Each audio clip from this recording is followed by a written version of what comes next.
everybody. Good evening. It's Monday. It's time for the Plastic Crack Podcast, Episode 4, Series 3. How are we all? Nice top. Nice top. Oh, sorry, It's a good top. It is a good top. How is Slayer for anyone who's just listening? Yes. How is everyone start the week Monday?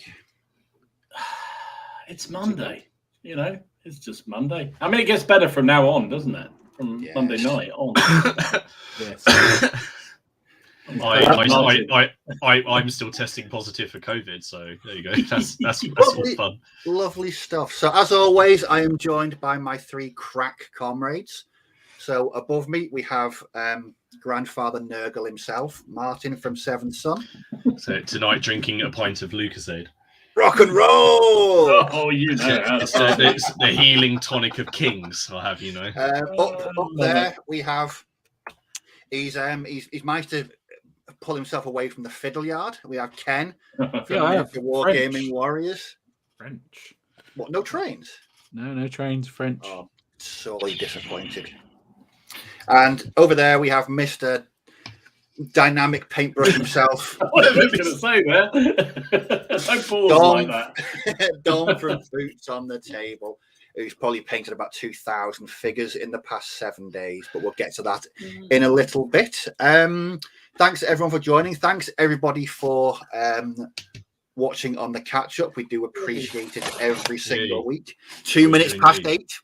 Bosh, straight. And you know what? That's all right. It's all right. There'll be someone in 10 minutes who joins and says, "Don't forget the catch up." Always is.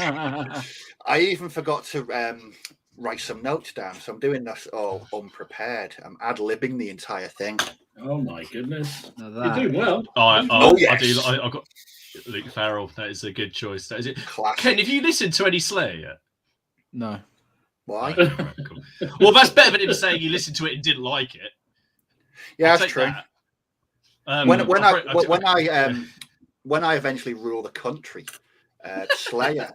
Inevitable that'll happen. It will happen. Slayer will be on the national curriculum. It'll be mandatory learning. Yeah. Anybody else just has some weird visions of Steve running the country? There'll be lessons on turnip history, metal, and what else? What kind of beer? We'll have weird fruity beers. That'll be your culinary delights, won't it? I've seen Nick's post here. I thought he was genuinely trying to help for a minute then. And then already. Cheers. Thanks, bud. I'll be getting a strike for misinformation now. Did I tell you? I can't remember. If my friend, he sometimes watches this. So if you watch this, Liam, I'll apologise now, but I'm going to tell this. So when he was getting into metal, he bought Rain in Blood by Slayer, and he took it home, listened to it, and it was so heavy for him. He took it back. He actually returned it. He actually went back to the shop. He went back to HMV. To be fair, handed it back. My mate did that with Saint Anger, though. He bought it at 9 o'clock, and by 11 it was back in the shop, but that's just because it's Saint Anger. I was about to say that's because it's Saint Anger, isn't it? Yes. Pots and pans being thrown down the stairs. Anyway, enough metal chat for now. I'm sure we'll return at a later date. Who have we got in the chat? There was quite a big group waiting for us. They're getting earlier and earlier, I swear. Chatting amongst themselves. We've got Harpham, welcome. Andrew JF, David Baker. James from Shakers and Sprues, Crossing Obstacles Gaming. They're having a bit of a chat between ourselves. Lazy Parrot Painting, East Norfolk's Ham and Jam, Lionheart. We got Pat Neal. We got Bicker City. Who else we got? Evil Jim is here. Welcome, Jim. Red Steph. Oh, Steph. I'm not to preempt anything, but your figures are being shown later in the. In the Facebook group rundown, because they were epically good. So we'll see those. Steve Harbour, we've got. I think this is one of the newest members of the Facebook group. We've only got one person from Northern Sweden, haven't we? Yeah. We have someone from Southern Sweden. I know that. So I think this is Jonas from welcome Sweden. Welcome. And again, that reminds us that we've still got to do our map. Yeah, We that do. map's got the map's Got got to happen, has it? Yeah, I'll try and work out how to do that. Mark Forsyth, Gary Phillips, Paul Crouch. We've got Drew. Welcome, Yeah, Drew. Drew. Carl Burks, Benjamin, Studio Garu. Alex from Storm of Steel. I want to say a big thank you to Alex because I've been hammering his channel this weekend, watching all his O Group videos. He's been a massive help. And it's also got me into 15 mil at O Group as well. So cheers, Alex. We got Dan Justin's here, Stoic Steve, Grana Priego, Bad Beagle. Hello from Washington, DC, all. Glad you could make it. Nice. Hi there. Rogue Trooper. We have Andrew Greenham. Simon's here. Luke, who with his excellent Slayer suggestion. Leslie, welcome. Friends of General Haig. Stuart, Corey, Nick Games, Old School FRP. Christopher Geldof, Yorkshire Gamer. Also Yorkshire Gamer. You're going to say Yorkshire. Just say Yorkshire. Come on, get it right. I thought it was throw quite you fun. Off, I think was it Michael? Michael Perry thought I was from Yorkshire. He did, didn't he? Yeah. Yeah. I'll probably get. He thought you were that way inclined. Miller's here. Hey, Miller. Steve Keelan, Marky Sparky, Blood Salt, Battle Knights. Hello, Jason and Carla. Michael Hiscock. Kitchen War Gamers, welcome Gary. Mark, sorry. I keep getting everyone's names mixed up here. Carla's here as well. Simon. God, I'm losing count here. Little Legions. Don't scroll, whatever you do. Brendan. I'm actually using a mouse this time. Brendan and Libby. And hey, it is. I was right. It's Jonas. He's pushing away the carrots to paint bolt action. I approve of both pursuits, Jonas. I approve of both. Right. So that's all the introductions of the chat out of the way. So briefly, what are we going to be talking about tonight? The hobby journey. This was inspired because I've seen we've had quite an influx recently over the sort of past 2-3 months on the Facebook group. Yes. Loads of people at different levels. So you got, wily old crafty seasoned campaigners. We've got, green recruits new to the hobby. So I thought it'd be a good idea just to talk about where we think we are on our hobby journey, and also where the chat think they are as well. All I can think about when you say that is when I worked in retail, they talked about the customer journey, and you'd oh God, the mystery customer review. I'm gonna say something that may get me kicked off my own podcast here. You mentioned Excel spreadsheets again. No, Haley's going to make a spreadsheet about the days we caught COVID and who's free when. Awesome. She needs to get out. She can't. She can't. I know. That's what she needs to get out. And that's why it's funny. I think I have the phrase customer journey in my LinkedIn profile. You have a link. Actually, I do it. I have a LinkedIn profile as well. I never use it. I very rarely use it. No, I don't use it very much. Mainly because I can't understand what anyone's saying on there. It's I only use it when I'm looking for a new job. Yeah, but you've got to wade through the plethora of corporate buzz speak that people seem to want to use on there. But getting away from my corporateness, so that's going to be the theme for later. Nice. We've got news coming up as well. Mm-hmm. Big news. Hang around for the big news. Hang around for the big news. And so, that's what's all coming up. So, gents, what have we been up to this week? Let's start with Martin. Go on, Nurgle. Oh, I was just about to mix my paint. I know I have to click. Right. There's never a convenient time, is there?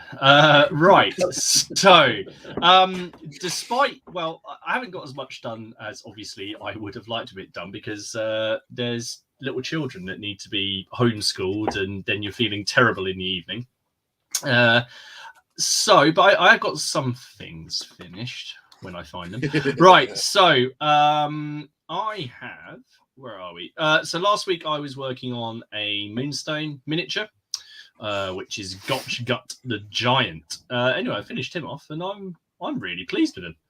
So he's about 80 mil high, Oh, nice. something like that. But I spent quite a long time on him. I just did lots and lots of work on the skin and the rust and all that kind of stuff. And I like his stubble. Yeah.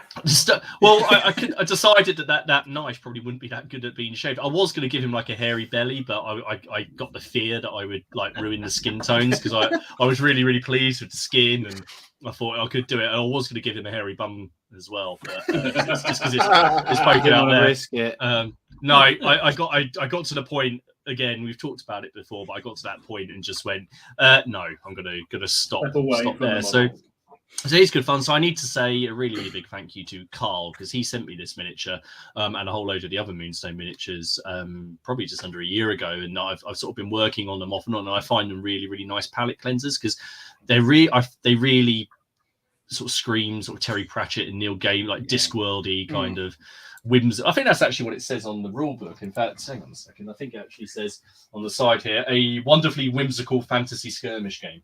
There were a couple of guys on Friday playing it down the club, and it was absolutely fantastic. The figures are amazing. They really are. They are beautiful. That's all resin. It's entirely card driven. It's entirely card driven, with the exception of the objectives, which are moonstones, and they're a handful of D4s. And to start the game, you hold them above the board, which is a 3x3 or a 2x2, and you just let them go. And that's when the moonstones are growing out of the ground. And the number they're on is how deep they are. So you take an action to dig it up. So it would go from a 3 to a 2, and then a 2 to a 1, and then you dig it up. And that's where they are. And that's how you got to go and get them. You just drop the dice, and that's where they are at the start of the game. And but the rest of it's entirely card driven, with sort of a bit of a bluffing mechanic in it. So I'm going to be trying it out on the channel. And the other model I finished, now I did show you guys this unpainted because Steve got me as well. And I thought it's been a few weeks, and then Ken did his turnipy thing. So I have created this is, now get me right, Steve, this is a toady, isn't it? Not a bastard. Well, he's a bit of a bastard. No, it depends. It could be a toff or a toady. Well, he's a toff. I've written it on his base. Hang on. He looks like he comes from under the sea. He is Captain Stechruber or Captain Turnip. That is a Wars of the Rose. No, hang on. It's a Chasseur le Cheval horse body, Frostgrave cultist arm. There is bits of Frostgrave cultists and French infantrymen on the sort of muddy dead thing at the bottom. There is Victrix Norman Knight on there as well. There is bits of Franco-Prussian armor on there, and I just had a lot of fun with it. Basically, there he is, and I figured he could just have like some kind of weird shrouded, mushroomy horse. I don't know. It seems to work, and he's but yeah, it's a lot of fun when you don't know what else you're going to do. You can just whack a load of stuff together. I've shown Steve something else which I'm halfway through doing. I'm not going to. I'm not going to show it off yet. I have one thing to say to you, Martin. What I like more about that picture is the guy behind him. He's trying really hard not to just look at a different. He's looking at a different. Just don't look. Just look the other way. I've got some other bits I've been working on, but I don't want to put it up until I finish because I think it might make Dom leave the cast. I don't know if it'll properly. My daughter was watching a certain musical kids film, and I was watching it, and it gave me sudden inspiration. Steve knows. If you've done Frozen, I'll kill you. I haven't done Frozen. Frozen. But I've seen it, and I think when it's finished, it's going to be stupendously good. And then I'm very worried now. Can I sing the song?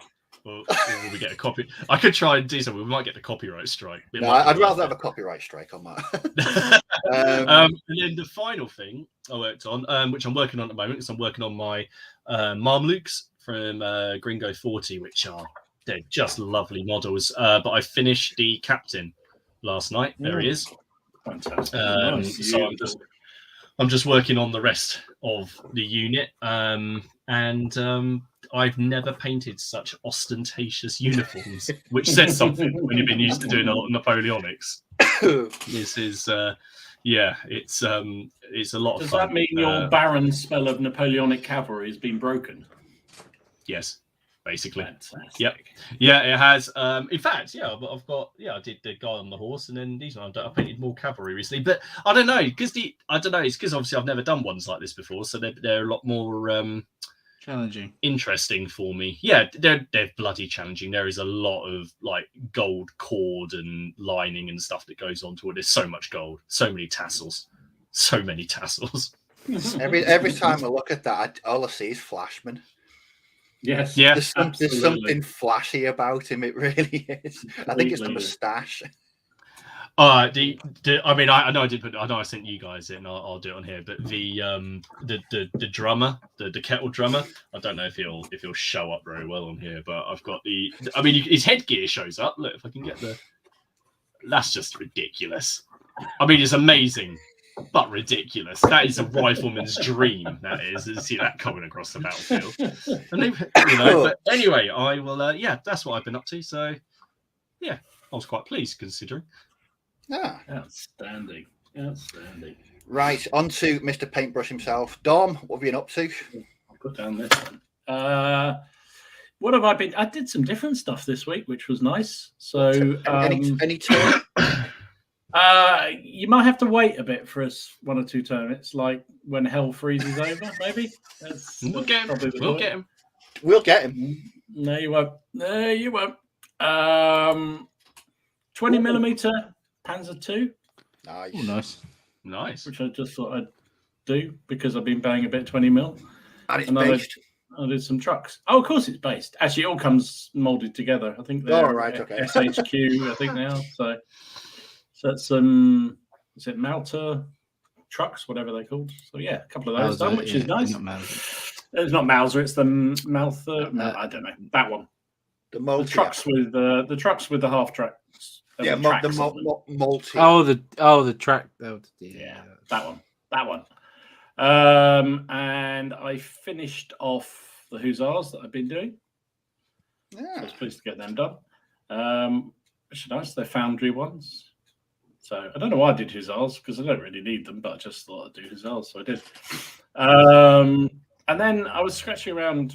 I was supposed to be. Well, I am working on the thing we're doing for Adepticon. So we're doing a charitable donation thing for Don at Adepticon. So I've been working on some of that, but it's not really ready to show off. So I got a bit bored when I was trying to drill hands out. Nearly drilled my own hands out. So I had to get a proper electric drill out to do it in the end. And so I got out this unit of this is Loyal Lusitanian Regiment, which is actually a Portuguese regiment, which fought for the British, and it was formed as a rival to the Portuguese Legion that Napoleon raised, and they fought in green uniforms. I just had them, so I did them. So nice. That command base is lovely. It really is. Yeah, they're actually surprised. They're quite slight figures. I think they're 2 drummers. They're quite a slight kind of figure, but they're actually quite detailed. They've got a lot of ribboning and what have you down the front. But yeah, they're all right. They'll do. So that's all I did. So just a few cavalry, a few tanks. Oh God! 24 infantry, and a lot of drilling, and a lot of drilling, and swearing as well. I have down here on the floor, I was trying with a little hand drill to drill out. This is gripping beast figures, and I was trying to drill out the hands with the little hand drill. Didn't want to know, so I actually then resorted to this drill, and that didn't want to know either. So then, you're right if you had a Dremel. Well, that's what I got in the end. There's the electric one out. Like that. And that worked. That did work. Yeah.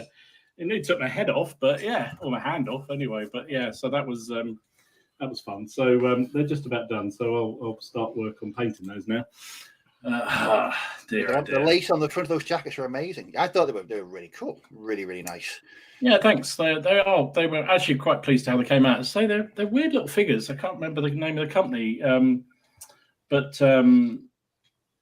they're sort of slightly smaller than the 28, but they're surprisingly detailed. When you look at a figure and you think, oh, that's detailed, but that's all going to get washed out really, really easily when you put prime on it and what have you. And I thought that with these, but actually no, because that lace and everything came out really, really easily. So yeah. Anyway, there you go. That's what I've been up to, and now I'm making boxes. Very nice. Okay, so those half boxes to go in, the war bases to go in. Oh, the rub, useful. the rub boxes. The rub boxes. Yeah, better not say that. It sounds like something Ken would want in his fiddle yard. we do like a rub boxer. Utter filth. Anyway, Ken, what have you been up to, mate? I played a game Friday down at the club. Oh, we've heard, yes. How did that go? Yeah, it's all right, actually. Dead Man Sand, it's good fun. And you know what the scary thing is? He's now officially a member of the club. Yes. Oh. What do you have to do to be officially a member? He's been going for ages. You have to pay subs this. Let's pay the year's worth. Oh, you got some money out of him. Yeah. Something at least. Dear. I had visions of it being like the stone cutters from The Simpsons. Well, I said we're going to do the initiation yet. He doesn't realise what that is. I don't want to know, but yeah, no. In all honesty with you, not any painting. So it's still that Simon's gone. Any news in your house? It's a very sore subject, Simon. Don't mention the house. It's still going ahead. It's just delayed. If you happen to know two people in Salisbury, I can't give their last names out, sadly, but let's just call them Twat and Twatter.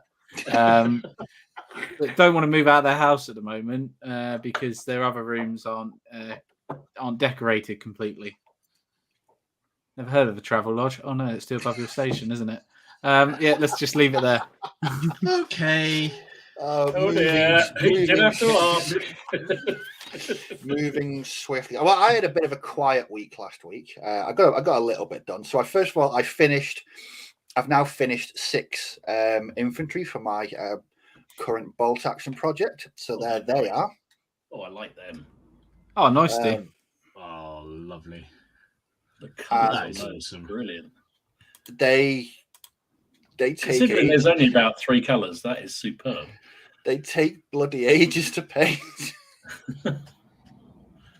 I've been really taking my time on, and one thing I have been concentrating on is the faces. Because normally I'm really, really crap at painting flesh and faces, so I just don't bother. But with these, I've actually made an effort, and I think I've put on about 6 or 7 thin layers of Cadian flesh tone onto each like hand and face. And do you know what I've been using as a wash for the flesh? It's a bit odd. It's a mix of Agrax Earthshade and that contrast is a Gilliman flesh tone. Mm-hmm. Yeah. Just mix the two together. Add a bit of water, and it's a really, really good wash. Nice. But then because I'm quite interested in 15 mil at the moment.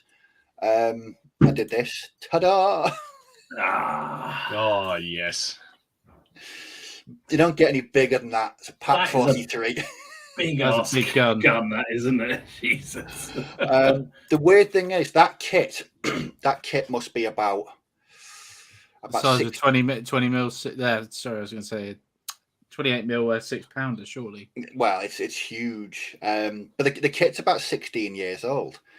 When I was really into Flames of War in sort of 2004, 2006, I bought a load of Flames of War stuff. And yeah, I just thought I'd paint that up. It was quite it's metal as well. How do you know how much work on a squad and they get burned out? Yeah, don't paint Soviets. Don't paint so. Find the most elite thing you can paint. What's this, Simon? What's he talking about here? Could you have picked a worse place to move to? Salisbury. I'm not moving to Salisbury. It's the person in my chain that's moving to Salisbury that's holding everything up. Yeah. And hang on, just go back. Leslie said, did he negotiate a discount with the treasurer? He probably tried. He was in discussion with him for a long time. That's all I know. We thought he was trying to delay come back to get killed, but he was probably discounting. He's probably sold half the club. Nice. No, you didn't. Yeah. I got you in the end, though. Yes, you did. Yeah, so Rogue Truth with the Agrax. It is. I'm still using it. I still use it as a wash on their jackets, but it's watered down, and I'm not just using like a size 4 brush and obliterating it like I normally do. So it's still a good way of doing it. Actually, I'm being a bit more judicious with my painting. Yeah, definitely from Alex. Didn't we establish last week that 15 mil was the superior scale? Alex, because of you, I've just bought a box of Plastic Soldier Company late war Normandy German infantry for the start of O Group. I'm going to be ordering the rule book tomorrow. I've been hammering that all weekend. I really have. And it's a fantastic game. That's all I can say. I'm really, really looking forward to playing it. The rules look so good. They do. And it flows for such a like a battalion level game. I mean, if that was written 20 years ago, those games would take about 4 months to get through. That's true. Because you'd be consulting charts and all over the place. But the combat mechanics, the movement, the orders, everything just seems to work. So I am really, really looking forward to it. Very nice. I do like a chart, though. Yeah, you do like a chart, don't you? Do you like a chart? I love a chart. I must get on with my O Group project. I'm doing it in epic scale, so yeah. See, I was tempted by the bundle. Oh, that's the wrong one. Wrong one. Where's the right one? There we go. There's the right one. I was tempted by the because Victrix are doing those O Group bundles again. Mm-hmm. So for I think it's about 80 quid, you get the rule book, 6 tanks and 184 infantry at 12 mil. And I was back on Friday. That was how I was going to do it. But then I watched. Yeah, because you said last week. You said it's in the inbox. It's in the tray. And we're gonna buy it. And and then you went 15 mil. Yeah, because I mean, I watched the intro video that's on the Two Fat Lardies channel with Rich and David, the guy that wrote O Group. Yeah, and that was like an introduction to it. I think they were playing at 12 mil. They were, yeah. But then I watched Alex's intro game and a couple more of his solo reports, and also Ken, the eccentric man, has done a back report, and I really enjoyed seeing his British Airborne being painted up with 15 mil. So I've been converted to doing it at 15 mil. So they should be arriving tomorrow. So what I've been doing is I've been going through all my bits boxes, finding my old really small Flames of War bases to base them on. So yeah, that's going to be my new smaller project. I'm also painting my 15 mil for Chain of Command as well. Brilliant. So it should be interesting. Right, yeah, so I think we've got. Sorry, I was going to say I've gone with the O Group now, and epic or 12 mil or whatever they are. Yeah. And I'm now thinking, was that the right thing to do? Because those 15s do look really good. I was thinking with 15 mil though, you've got quite a few choices. I mean, you've got Plastic Soldier Company, and their boxes are really good value. You get so many in them, for very, very little money at all. Yeah. But then you've got Battlefront, so you can use Flames of War, and you can get a couple. I mean, that Hit the Beach set would be perfect. Because I think you don't get enough American Airborne in there to make a full battalion, but you get enough Germans. But you get loads and loads of tanks and stuff.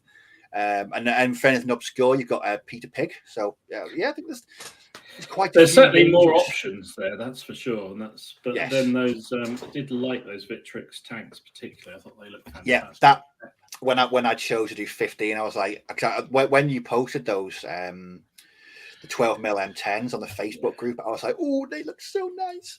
I really was tempted, but no, I'm sticking to 15 mil. So that's going to be my way forward. Cool. Very nice. So that's it. I know my camera's crooked. It's the way it's just. Steve's new view. He's being trendy. I'm being all modern. He's being all Slayer and all that. Yeah, he does Slayer and all that. Slayer and all that. So on to tonight's theme, the hobby journey. So I would say between us four, we've all got. I think me and Martin probably the closest. But we've all got different sort of times in the hobby and where we're up to. Yeah. So, who would like to go first to discuss their hobby journey? Yeah, go on then. Why don't you go first and then show us? Oh, go on then, Ken. I was going to say, why does he go first? Show us what he means, so we get what he wants. Go on then, Ken. So what? Where from like painting and stuff? Where I am now? Yeah.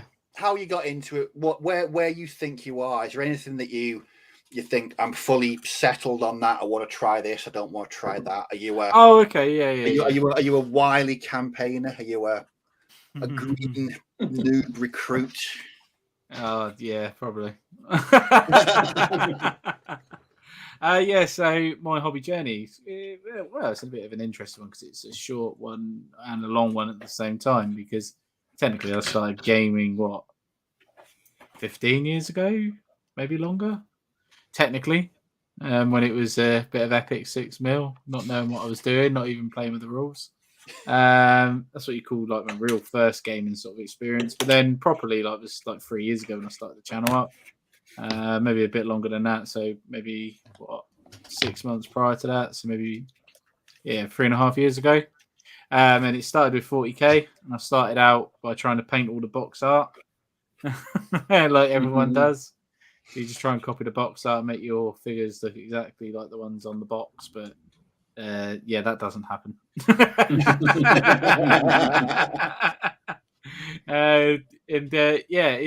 It's been interesting. My painting style has definitely changed.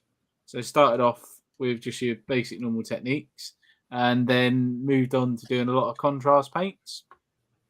And now I do a hybrid of both contrast paints and just normal painting techniques afterwards. So a bit like what Martin does is contrast from my base layers, and then to highlight, I will put normal paints over the top. But also as well, I've started Zenithal highlighting a lot of things.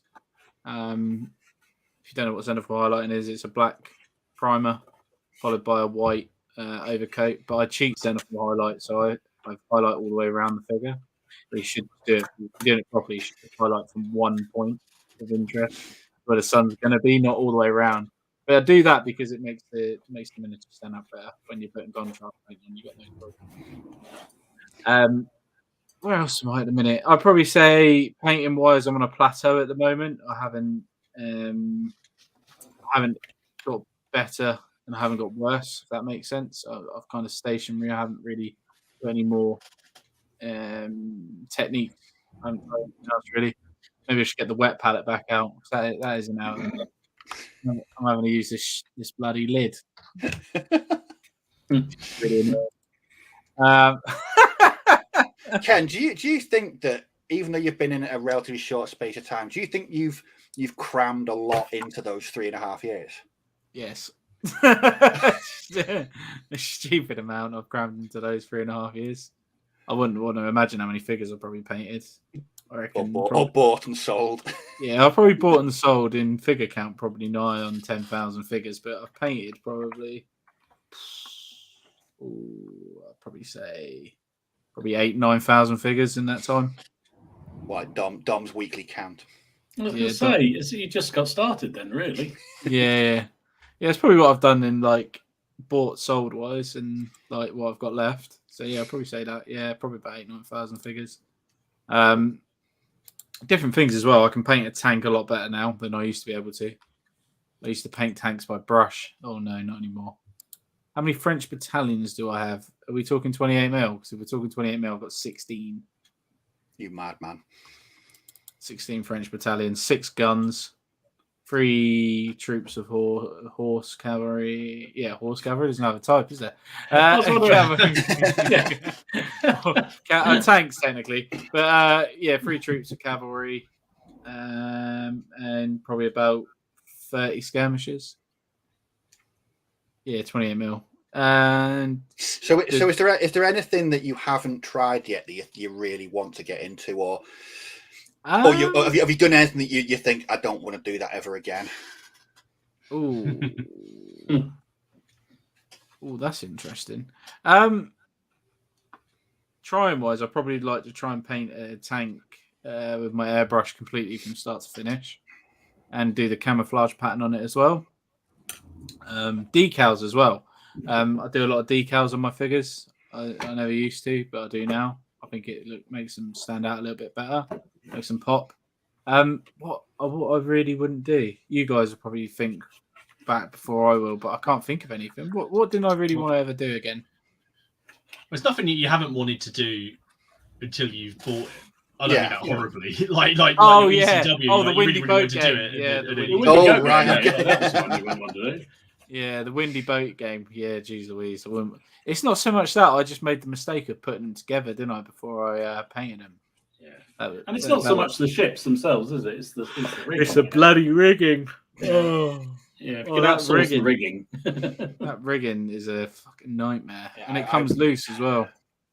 I will not ever be doing. I know where Martin, the other Martin's been part painting. Oh yeah, and they look stunning.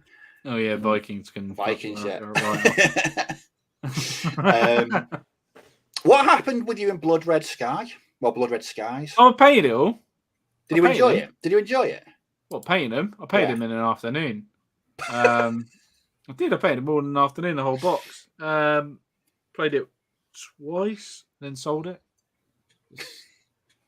What was it? Did it just not grip you? No, it wasn't. I didn't find it that fun. I wanted something more realistic. So, in that retrospect, so maybe a rule set probably a bit more realistic that you play on a 6x4 instead of a little small one, a bit like X-Wing, isn't it? You play it quite on a small table. I'm just about to piss Steve off there.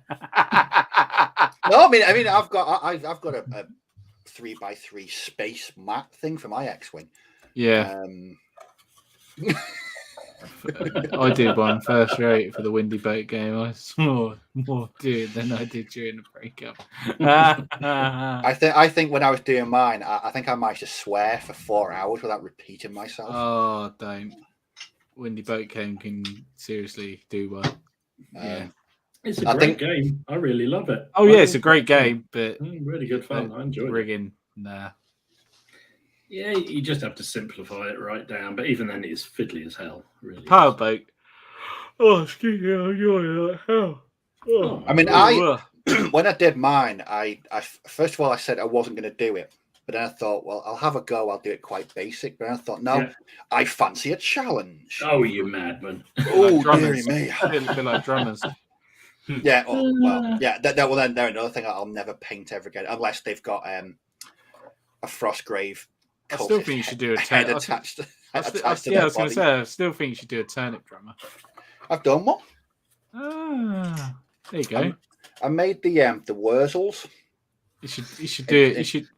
Oh, that's not a real drummer. You want a drummer boy. You want a proper drummer. Yes, he's got the drums. I think I can't remember where I got it from. You want a drummer radish. Oh, yeah, it's got one on the right. Yeah, I see it now.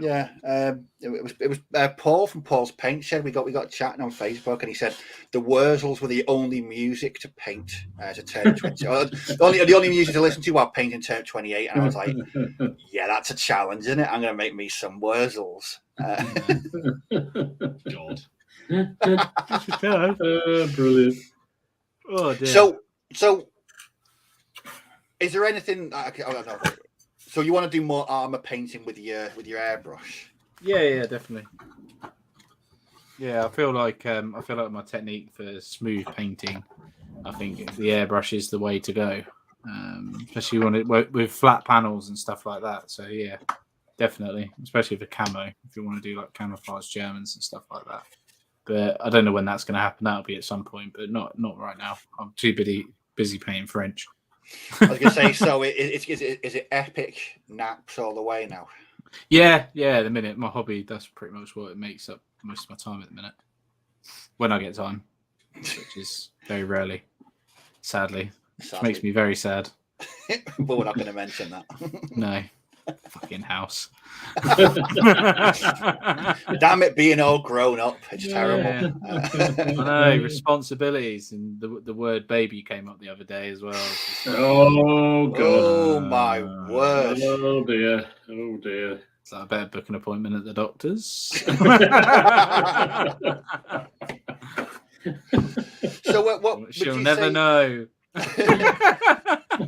So Ken, would you still class yourself as a bit of a recruit then, a bit of a? I think what you were going to say. I think I'm in the Lance Corporal sort of area. If you're caught talking rank, so I'm not a private anymore. I've moved up a little bit, but yeah, I would still class myself as quite new. Good. Like I mentioned before, you've only been at like 3.5 years, but you've been involved in so many different game systems. Yes. And yeah, I just think you've crammed an awful lot into a short space of time. I'm trying to make up the time I missed. Yeah, that's a good way of doing it. Yeah. No, it's very interesting. It's interesting about the airbrush because I refuse to use my airbrush anymore. Oh, okay. Because it makes me swear. Not as much as the Windy Boat Gain rigging, but it still makes me Ain't no your heck, you know. Yeah, I think I might be getting a couple of phone calls later this week from the authorities. Yeah. I think Rogue Trooper might be. I like Rogue Trooper. Yeah, that's coming up. I hate to say it, Ken, but old trains are good practice. They are indeed. They are indeed. Have you done any more trains recently? I put lights in one of my trains, directional lights in the cab as well. Have you got the ones that make noises? Yes. Ah. With the decoder in, yeah. Yes. Wait, don't make your own noises. I mean, what's the point then? No. It cost me £100 a chip. It cost me it's £120 a chip for the decoder, just to make it make noises. What? What? Yeah, 120 120 bones for what? For it to make noises, yeah. That's a lot of plastic. Jesus. Yeah. You're telling me. Madness. It's madness, I tell you. I'm sorry. I'm He's a bit stunned by that I'm one. Stunned. I'm lost for words. I really. Yeah, he dragged you in that shop in Derby, didn't he? I remember. Yeah, you got to remember. I had an existential crisis in that shop. Oh, it's even worse now. They've gone up. Prices Hornby are charging direct from the retailer have gone up 20%. Just say no, Ken. Just say no. Yeah, I don't buy brand new. It's all right. It's fine. Second hand all the way. Well, some of the second hand ones I saw in that shop. It's still expensive. Like a quarter of my monthly rent. Yeah, it's crazy, isn't it? Well, that 8-car train's like £900 or something. Ken pays me £120. I can't remember go to Oh my word, that's actually quite. Was it? So was it money well spent then, Ken? Yes, it was. He did buy it. You bugger. So would you consider yourself a veritable noob at trains then? Yes, very much so. Yes, veritable noob, very much so at trains. A bit like the way that Dom's a veritable noob at turnip. Soon to become a crafty veteran. Yeah, I'm not that bad. It helps with my engineering background, obviously, with electrics and stuff like that. So to be a noob, it assumes you have an interest in it. Yeah, true.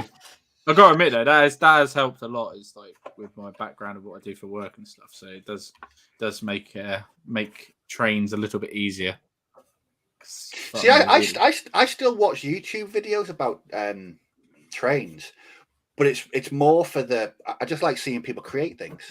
Yeah, I love the modelling element of it. Exactly. It's a TV program for a while where they were making train sets and what have you. And I started to watch. Yeah, there was. This is going to be really nerdy, and I ended up thinking, "Wow, this is fascinating." Because it was nerdy. Yeah. Let's be honest, but it was fascinating how they built all the tracks. They had so long to do it. It was like a scrap heap challenge, but for building railways, it was brilliant. Really good. Do you like it? Do you like how I'm slowly turning the podcast into the train podcast? Yeah, I noticed. It's going to be trains and heavy metal soon, and turnips. Yeah. Everyone's going to go, what the hell? Thomas the Tank Engine's in trains, heavy metal, and turnips. Sounds like you're. Sounds like Lemmy. Thomas the Tank intro with Slayer. Oh my God. I think so. Dear, oh dear, oh dear. Right, let's get away from trains. Poor Do you people that wear come a in and listen parka? to No, us idiots. I think I don't own a parka to wear while watching watching these videos. Oh, Jesus. Yeah. So Martin. Let's move on to your good self. Right. What's the question? My hobby, like, so what? Where do I think I am at the minute? And where have you? Because I think me and you are sort of quite close in how we got into it and the length of time we've been doing it as well. I have now been doing it for 25 years. Which makes me feel old and sad. But no, not that. Maybe not. Yeah. I mean, I think coming through, because I got into it through role playing games and tabletop RPGs, and then obviously 40k in that, and then I moved away from that when I played, because we've talked about it before. Played Flames of War back in like 2003 or something like that, and then that got me into sort of historicals, which is weird because I'm now looking at Flames of War for that other set thing, because I enjoyed it, but I don't know if that's just some kind of like fond memory that I'm just going to get back into. I don't know really. I think that more recently I'm trying, especially with things like these Mamluks and the Crusaders, I'm trying to I went through a period where I stopped kind of, I don't want to say I stopped caring about my painting, but I wasn't as bothered so much about the quality of what I was putting out, if that makes sense, because I was doing Napoleonics, so I was just heaping them out as quickly as I can. I mean, I did the French army, the French army and the British army, and I think to do those, because that was obviously just rank upon rank of people, I don't say I stopped caring, but I stopped being so worried about things like faces and highlights and stuff like that. So I almost had to, when I started doing the Wars of Roses stuff, I made an effort to sort of train myself to get back into doing that. So now I'm really enjoying doing things like that single moonstone miniature and like the Marmluks I'm actually spending some time on. So yeah, I think in terms of gaming, I don't know. I just kind of I feel like I'm in a good place. I kind of just do whatever the hell I want to do now, and I don't really care. I don't really see the horror. I don't really care if other people aren't doing it or don't enjoy it, because I enjoy it. So I'm at sort of that stage of my game, and I'm not really worried if none of my friends are doing it, because I'll just paint 2 armies and make someone play. That's my thing. I mean, I wanted to try stuff like I did those 6mm samurai. I tried it, hated it. Won't be doing it again. I gave it a go. At least I gave it a go. Whereas there's lots of other projects that I've given you, like the English Civil War. I got the Miller sent me that thing. Again, English Civil War was something I wanted to do. Bit like Napoleonics, I did it, but I was like, I have to paint loads of pikemen, and I just needed that little push to go through. Miller sent me a box, and now I've got a pretty big army, probably not as big as like Dom's or some people's, but certainly, it took me a year, and I've got a whole royalist army, which we're going to be having a game with at the end of the month, which I'm going to crush him with, just to save it. I think I've definitely become a lot less. A lot less. It sounds really weird, but a lot less bothered about what other people are doing. Like in my little gaming group, it'd be like, "Oh, are you gonna get into Saga, for example?" "Oh, okay, I'll get Saxons, I'll get Danes, you get Vikings." That doesn't bother me anymore. I haven't said to I just said, "Oh, I'm going to do Crusades." "Oh, okay," and then they're just sort of occasionally say, "How's it going?" And they paint it. So I just do things for me, really. And I've been doing that certainly since I started the channel, and when I put up the videos, it's just the stuff that I'm doing that I find interesting. Sometimes people find that interesting, sometimes they don't, which is quite evident sometimes in the comments and the views that you get. I think, and I don't know, I think that because time for gaming is a little bit more finite now, that I've become less picky about rule sets. Does that make sense? Like, I just want to play a game. I don't particularly care if something acts the way it's supposed to act, because I'll just adapt the rules if I want to make it act that way, which is what I did with the Hail Caesar and the Wars of the Roses. There's also there's loads of comments saying, which set of rules accurately represents the warfare and the Wars of the Roses. The answer is none of them, and you never will. It just won't. It won't happen. You can't do it because it would be really, really dull. I don't know. I feel like my hobby is just in a good place at the minute. I do what I want to do, and I'm not trying to say like I'm loaded or anything like that, but I can buy what I want. I can buy like those Caballero miniatures, which aren't cheap, are they, Dom? But I want to paint nice miniatures and put them in my army. Equally, if I see a good deal for a whole load of battalions of French or something like that, I'll pick them up. So yeah, I don't know. I don't know. I'm getting back into tabletop RPGs a lot more now as well. Into my tabletop gaming.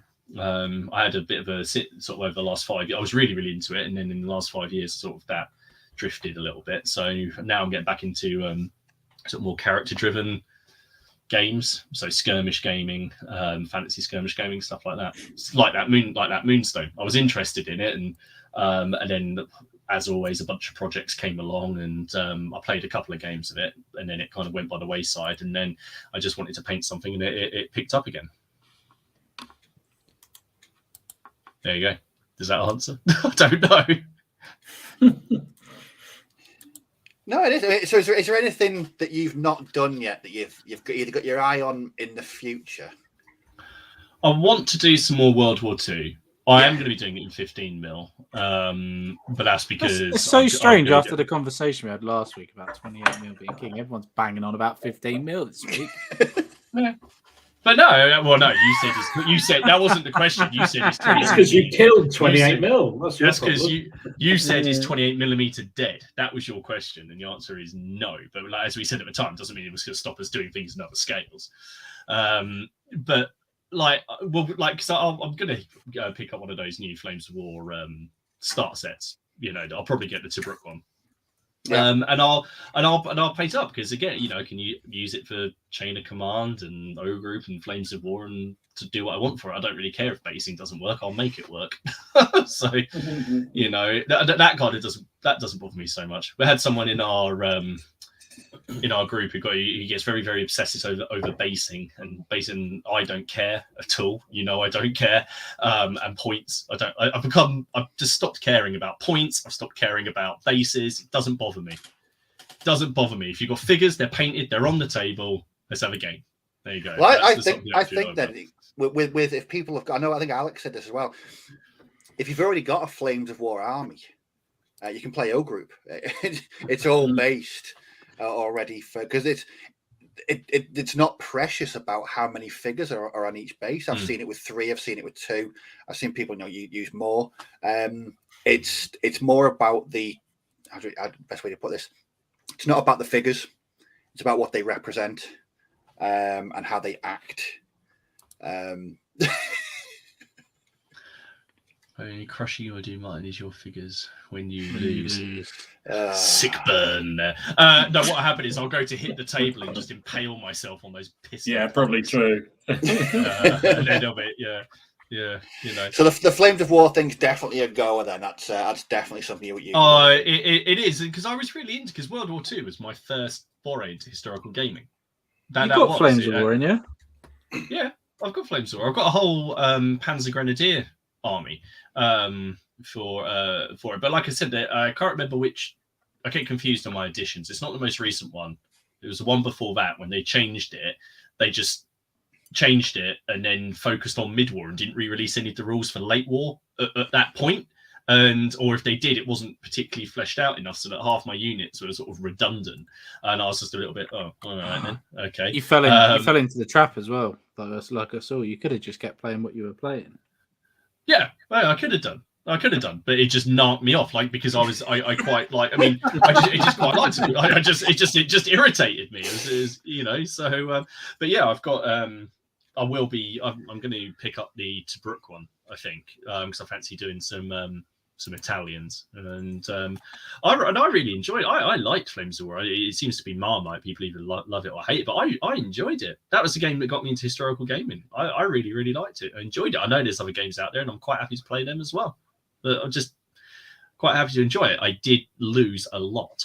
I think my worst point in Flames of War was when my because I remember tanks in Flames of War were a lot more, how should we say, harder to destroy than in bolt action, should we say? Like like to blow up a tiger is hard in Flames of War. That's what I remember. I remember my mate who I do all the gaming with, and I post up the pictures with, he had like an observer Sherman that was just sitting on a hill, and he had nothing to do with it, so he decided to shoot one of my tigers that was like just rolling towards it, and there was a bit of I got a 6 followed by another 6 followed by another 6 followed by a 6, and it just blasted out of it, and that was like my command tank, and it was just I bet you weren't happy about that. I was very upset about that. That might have even been the last game that I had of it. It's so I want to do more armor. I do want to do more airbrushing. It's just my airbrush broke, and I might pick up one of those things Leon was showing one off, and we talked about, one of those little ones that's got a little portable compressor on it. I can't be bothered to get a tank and all of that again for the amount of time I used it just for doing some base coating. You got rid of your tank? Yeah, I threw it out. It was quite old, and it was taking up room, and now there's a Sports Direct mug there with loads of brushes in it. That was what took up that. So yeah, I didn't really think that I want to do more airbrushing, but the more I do, I kind of want to paint big creatures. I think I've only ever painted like one proper dragon. So I quite like to do that, like do a big red dragon or something like that. Oh no, I tell you, I've done 2. I'm not paying for that. I'm not paying for that miniature. Well, if you got Although, to be fair, for that, if I got it for free, of course I'd take it. Of course I'd take it. Yeah, would you paint it? Would I? Yes, yes, of course I would. Of course I would. Then I would sell it. I think, although it isn't Smaug the same cost as 3 of those chips of yours? It probably is, actually, yeah. Hey, it's 350 I've got quid. plenty of gold for Smaug to go on this base if you want it. Is it 350 quid? I thought it was more than that. 50 quid. Well, even if he's 600, that's only 5 of those bloody things. True. But yeah. So that, I mean, I suppose the one thing I've wanted to do, which is a proper castle, which is what I'm working on. Yeah, like a decent siege game. That the one thing I haven't done that I want to do that I've never wargamed properly is a siege. I've played games where there's been a castle on the board and you're fighting over it or in it, but not one where you're actually playing an siege. Actual siege. No. So that's there you go. That's sort of my. It'd be a very long game. It will be. But I'm interested, Olivia, that Simon Miller talked about the is it the Siege of Nottingham or Oxford that he's doing for his new campaign, and it's a little campaign expansion, and basically it's 8 scenarios, but one scenario will be people trying to get food in or prepare the defenses, and next one you're trying to undermine something or you're trying to get a scout out. So you could play a siege over multiple games and just have lots of different, to simulate that, and then have each one affecting the next. So I've seen that dragon at 15mm, isn't it? It's still huge, with a meter wingspan or something ridiculous. So, Martin, have you not been tempted to get into sort of naval combat then?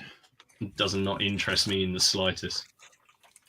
Yeah, you've never been a boaty man, have you? I like boats. I like reading about it. I like watching films about it. I just don't want to paint it. No, I watched. Any passing interest I had in it was utterly destroyed by you lot. Hearing you moan week after week about it. No, it doesn't. It doesn't really do it for me. I don't know why. Because I'm quite happy to play a spaceship game. I don't know. I mean, you say no boaty game. I quite like to play Blood and Plunder, where the boats are more like big moving pieces of scenery. What about if Games Workshop re-released Man of War? Nope. Oh. Nope. Oh, it's 380 actually. Yeah, it's I did buy one. I bought Dystopian Wars. Oh, back when that came out. I enjoyed the one game of it I played, but it was I need like Stephen Hawkins needed to come around to explain the rule book. It was horrendous. In fact, there's in the news section. I got something from Dystopian Wars, which I thought looked cool. But no, naval wargaming is just not something that interests me. Planes don't interest me really either. I like the game. Is it Wings of Glory? Wings of Glory. Yeah. Wings of War. The World War. I like the World War one. Yeah, that's quite fun, but that's more of like a board game to me. But that's good fun. But painting like that doesn't interest me. I don't know why. It just doesn't. Have you played a naval game? Nope. You should try it. See if you like it. Yeah, you can bring it with you next time.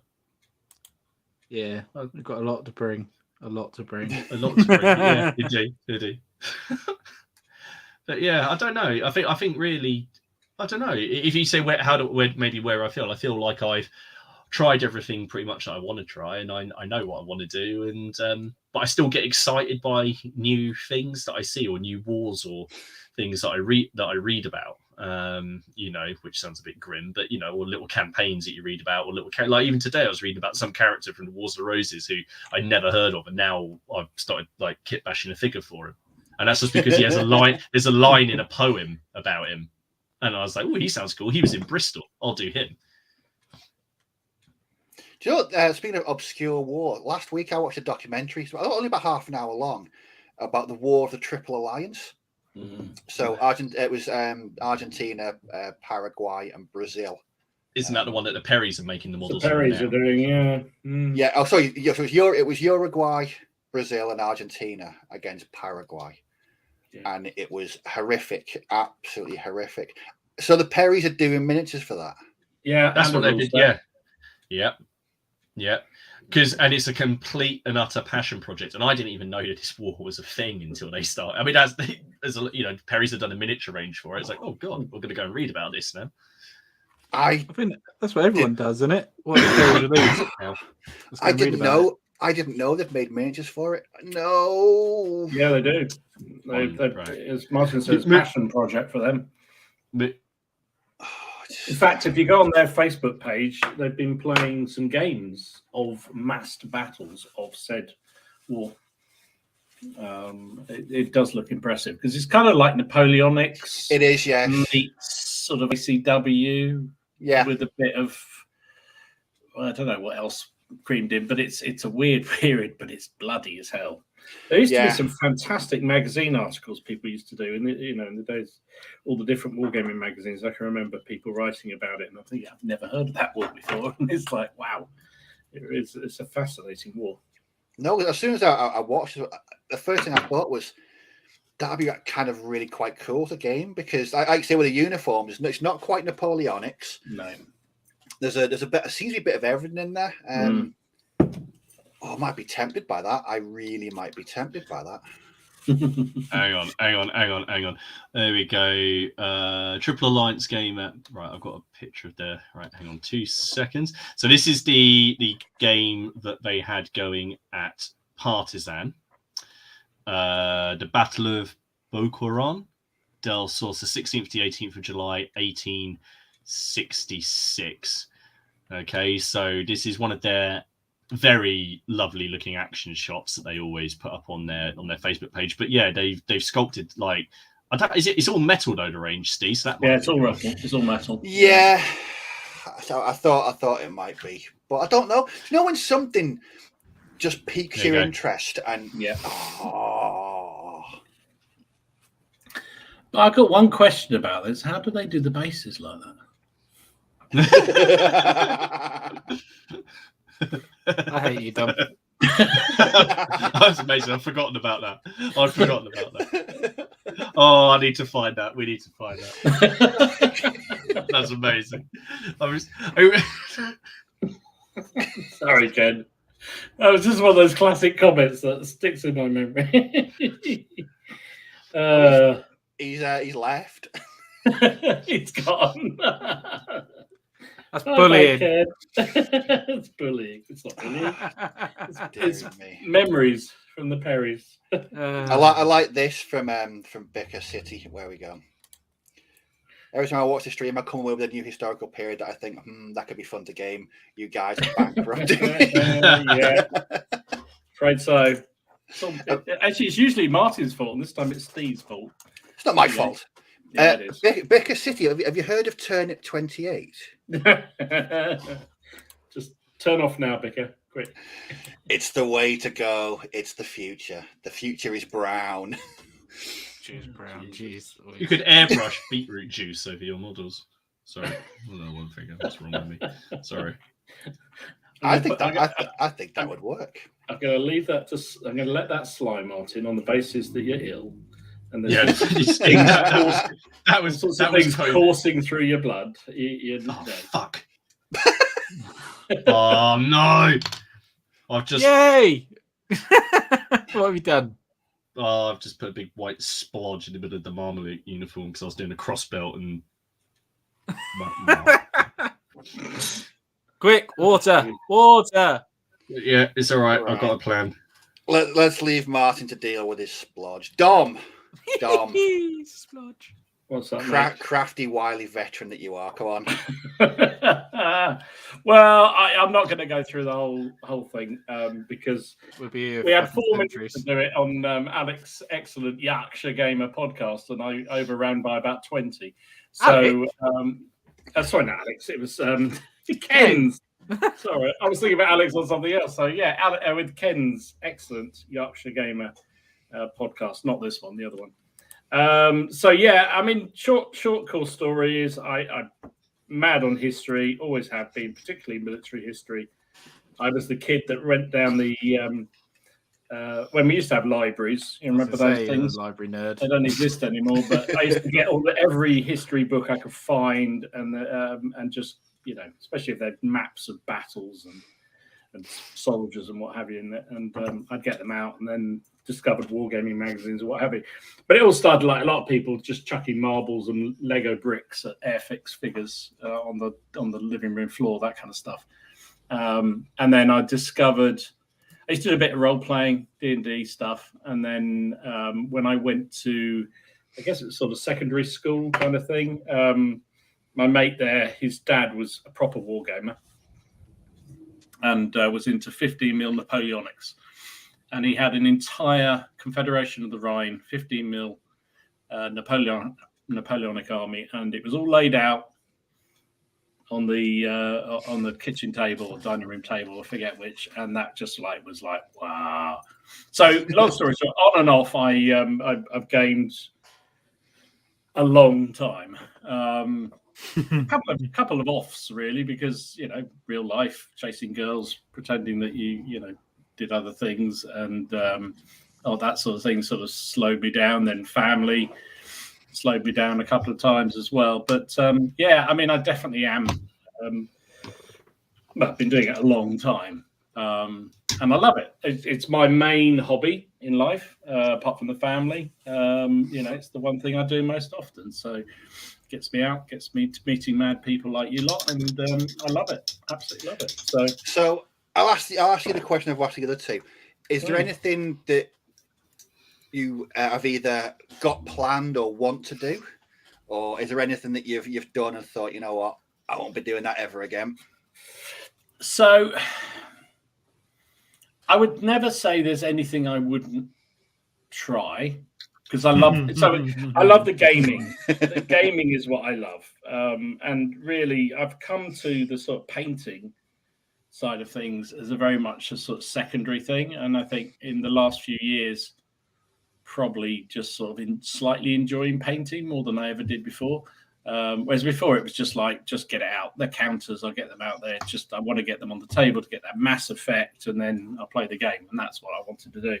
So I'd never say there was nothing I wouldn't, apart from Turnip. I wouldn't play. No, there really is nothing I wouldn't play at all, because I love. Yeah, exactly right. Cheeky bastard, but true. Cool. Papyrus. That's modern stuff. So yeah, it's a weird thing. So I've completely lost track now. Well, is there anything I'd do? Pretty much I'd try anything.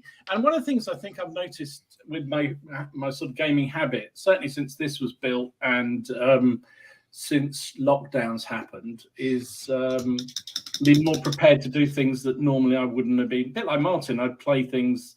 Generally, I'd always play something that other people in my gaming group were playing, and because it was about the gaming, right? So I didn't really care particularly about anything else. I had a fascination for all sorts of other historical periods, but I wouldn't, or even fantasy things, but wouldn't do them because we wouldn't game them.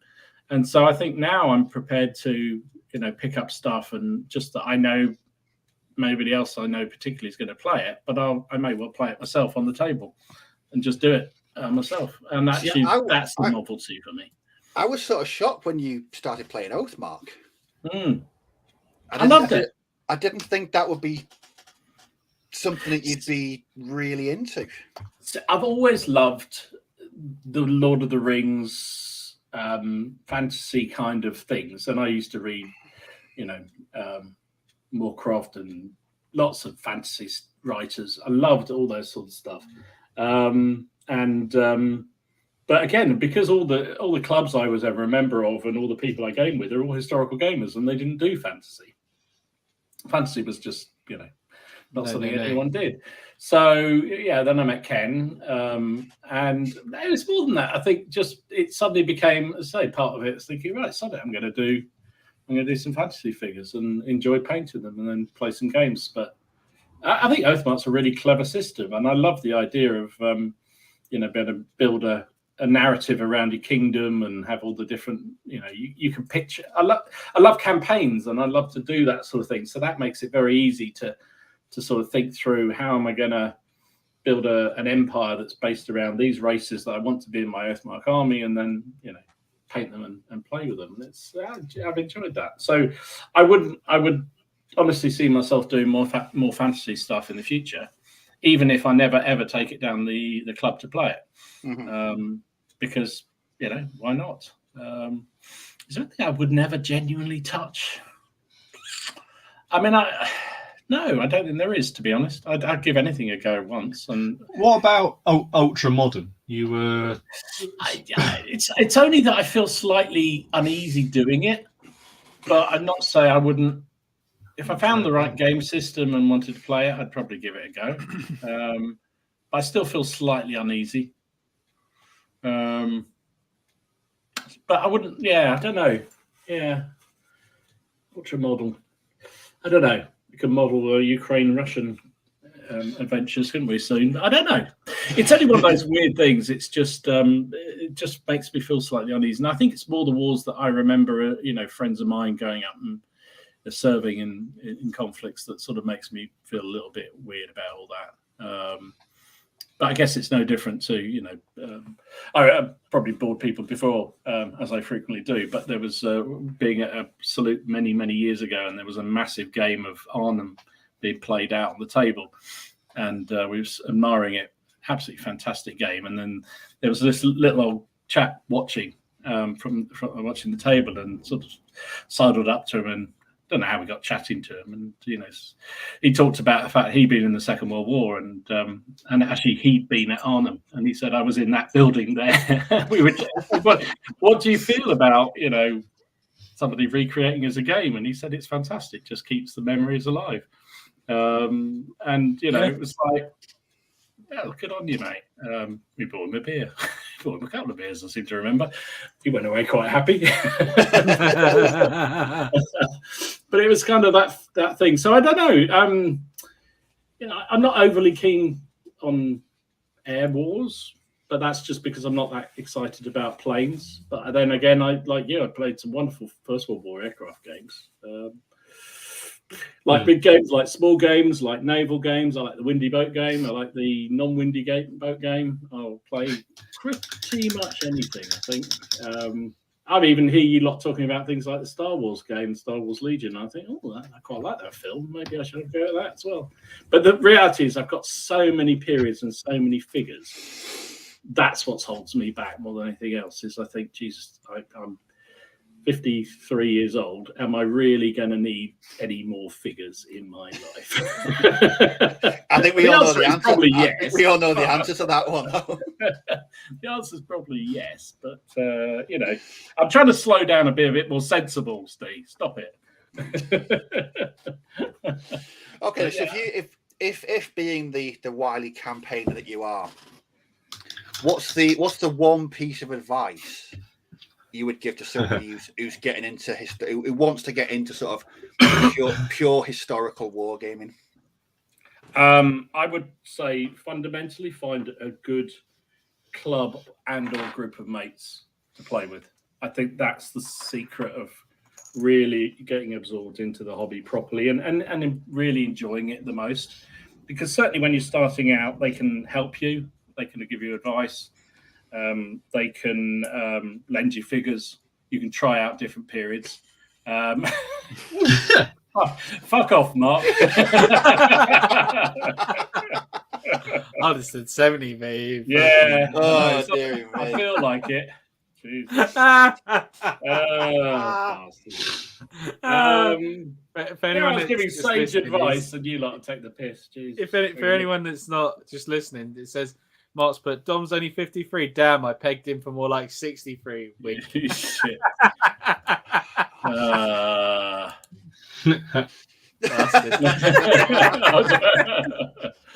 Oh dear. So yeah, I'd join a club. Find a group of friends to game with, and I think that's the best way to get into it properly, because I think they will give you advice. They will help you out with figures, and it means you don't have to rush out and buy 2 armies or 3 armies or whatever. You've probably got something you can use to fight against you. So yeah, that would be my advice.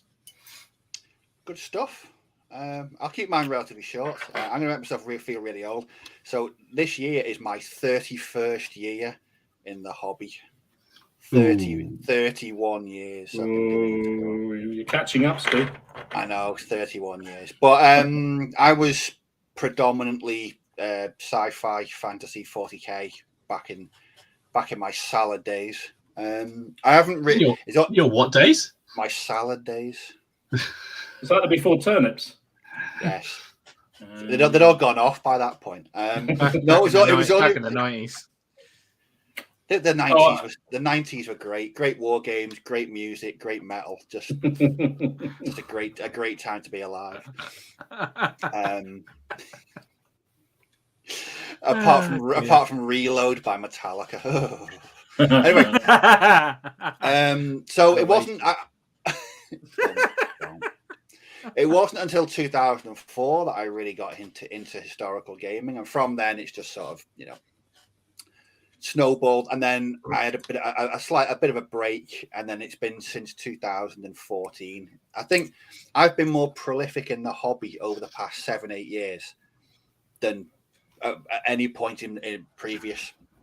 And I think finding YouTube and the community and you guys, it's just got me into painting more, and well, I'd say playing more, but I don't play anywhere near as much as I should.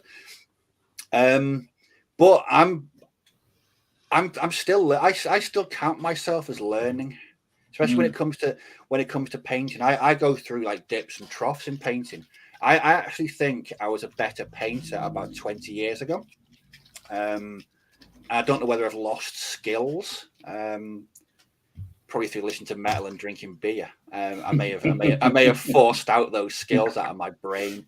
But I would say I think my painting over the past 2 years is probably the best painting I've done in a while. In fact, scrap that. I think that the painting I've done over the past year or so, I think that is so much better than the stuff I produced before then. I just look at the bolt action armies that I've painted over the past 12 months, the Landsknets, the Turnip 28 stuff, and because I've got my shelf of abandoned projects over there, and I was looking at some of the stuff on there, and I thought this looks really crap compared to what I'm doing at the moment. Some of the bolt action stuff I was doing 3-4 years ago, it's quite shameful to look at because it's quite basic and a bit like I say, a bit crappy. So even though I've been in the hobby for years, I still count myself as wanting to learn as many things as I can. That's why I love watching videos. I learn new painting techniques. I learn about new wars, new periods, new game systems. Do you feel a certain pressure, Steve, doing the channel to improve your painting and get better at it? Is that what's driving that as much as anything else? Possibly. I think because last year I didn't make many YouTube videos at all. I had a rather lean year, but my painting output was quite big. So I managed to do 2 bolt action armies last year. I got into Turnip 28, started the Landsnecks. So I did quite a lot of painting, and what I've slowed myself down, because I used to be a really slow painter. Then I became a really quick painter. And then I've gone right back to being a slow painter again. But I think I'm going to stick at the level that I'm doing now. It's slow going, and I'm really taking my time over it. But the results, I mean, those US infantry I showed before, they're some of the best bolt action figures that I've painted ever. And when I compare them to some of the stuff in my bolt action German army, the Germans don't even come close, because they were painted quickly, because I just wanted to paint Germans constantly. So back in when it's probably 2 years ago on YouTube, yes, I did feel pressure to sort of, because people were saying, when's your next bolt action video, what you're doing next, what you're painting next. So I did feel there was a sort of emphasis on trying to get as much out. But I think last year I just thought, no, I don't. I'd rather have quality over quantity now. And I think that's what I've been doing for the past year. I mean, the US Airborne, the Winter Army that I did last year, that was just, when I finished that, I was a bit upset because I'd enjoyed it. It took me 3.5 months to do, but I enjoyed every single minute of it. So I think it's painting for myself now, and I'd rather, like I say, with what I'm doing now, I'm using completely new techniques to paint the infantry. I'm doing different techniques on the vehicles that I'm doing, and I feel more comfortable with my painting at the moment. Here's an interesting question from Dermot. Yes. How many hours a week do you guys spend painting? Used to be a hell of a lot. Used to spend like in an ideal world. In an ideal world, a normal week, a normal day. I don't know. It used to be like 20 hours a week. I used to paint 25 plus hours. At the minute, it's probably like 2. I'll probably average 12 to 15, maybe a week. Yeah, I try, and between if I'm not presenting on here, you can't do any painting when you're hosting. So I'd normally get 2 hours of painting on a Monday. I try and do between 2.5 and 3 hours. Tuesday, Wednesday, Thursday. Friday is film and beer night. So I don't paint on a Friday or Saturday night. Saturday I can spend all day painting. It's just one that, just get up, big pot of coffee, stick some decent music on, and I can easily paint for 6 or 7 hours at the weekend on each day. If I'm in that zone, and if I'm in that mindset to really hammer a project. But sometimes I just think I don't want to paint today. I'll go and play video games all day. Yeah, I probably do on average 3 to 4 hours a day, I would think. I would think. But that's why you're working. Are you having a Zoom call and you'll be doing something and then just down? Yeah, I generally don't paint on Zoom calls, but I'll be making up figures or something like that. Yeah. You nearly paint 30 hours a week. Jesus. Probably. Yeah, probably do. It all depends. Obviously, if I'm working out on the site, then my productivity goes down. My hobby supplies go up. The output goes down. I've said it before. I mean, my wife watches crappy telly each night, but she wants you to be there, so I'll sit and paint while she's watching crappy telly all night. So that's most nights when I'm not either gaming or doing this, or on the rare occasions we go out for the night. So yeah, I think probably does average up to that easily. Do you think sometimes you can paint too much though? No, because Have you seen his pile of shame?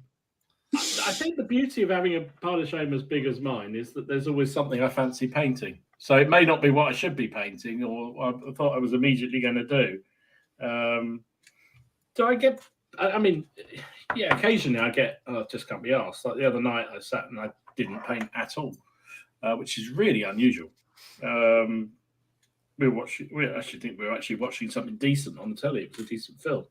And I sat and watched it and drank a bottle of wine. It was lovely. But no, I genuinely, it's a good relaxing thing for me. And it's kind of, so I'm thinking about when I'm going to use these figures. They're going to go on the table and the next game they're going to play. And that's what drives me. Or what the plan I've got with them. So, yeah. No, I don't. Yeah, quite happy to do it. Yeah, it's 9:30. Jesus. Just answer this for Nick. No, I can't, Nick. I can't play a single Pantera song on my guitar. I can play some Pantera on bass, but certainly not on guitar. I'm no Dimebag Darrell. Let's put it that way. I was about to annoy you like hell. Then why? I was about to say they're the same thing. What? No, see, no, there you go. I know they're not. I'm winding you up. It's what? I play drums. Don't panic. Oh, okay. Confused. Right. Well, I thought that was really, really. It was good seeing that the comments and chat as well as we've got people who are sort of new to the hobby. When we've got actually we've got some old campaigners in the chat. Old we farts. Really do. You said that. I didn't say old farts. You said old farts. You only said it because it's on your channel. If it was on his channel, he'd be really kind about it. I already told them to fuck off, so I think we're okay. Right. I think we should do some news. Should we do some news? Is Ken got? Are you doing? I'll do the intro now. Dum dum dum dum dum dum dum dum. News time. Jesus Christ. Acapella Ken. Jesus. It's great news though this weekend, isn't it, lads? There is. All right. We have got some good news this week. Should I do it? Yeah, go for it. Shall I play my video? Shall I play my video first? Yeah, you play your video first. Go on, do it. And then you put the next bit up. Okay. And then everybody, brace yourselves.